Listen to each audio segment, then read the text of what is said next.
Welcome to this session about how to add public maps to a custom website. In the next couple of minutes we will have a quick look at the prerequisites and then we will add public maps to the custom website. So what are the prerequisites? The requisites are simple. A website must be defined so that we can add the public maps, and public maps must be configured and ready to use. So let's have a quick look at the public maps configuration. We can see public maps is configured. We have some overlays, tooltips, and the standard public maps as seen in other tutorials. And the website that we would like to use looks like this. We have a simple website with a header, and here we have some links.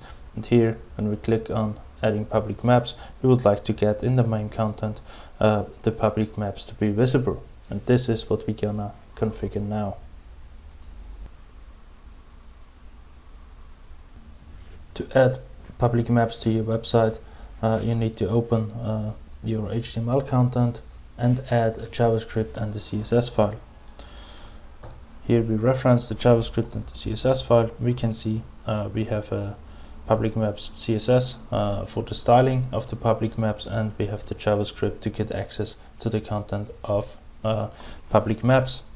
Next, what we need to do is that we have to define a div where we would like to place the content. And here at the bottom we have already prepared the public maps content, so we just need to add the div to our website looking like this. So we call our div IG public maps, and please remember that ID.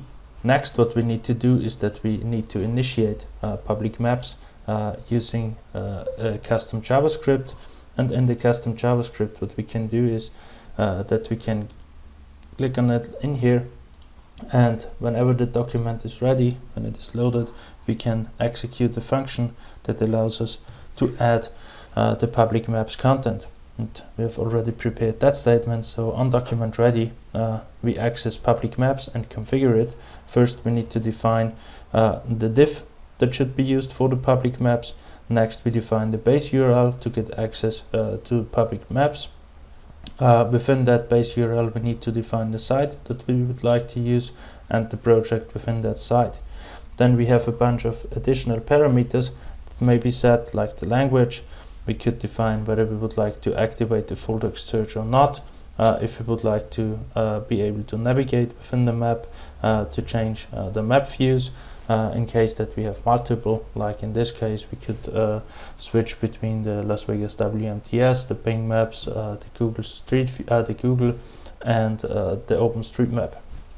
And then we can define if we would like to be able to share the map content using the sharing widget.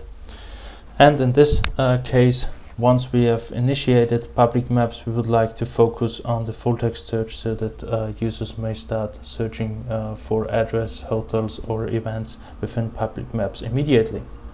Now if we save that one, we are done with the configuration of public maps and we are ready to use it. So let's have a look at the result.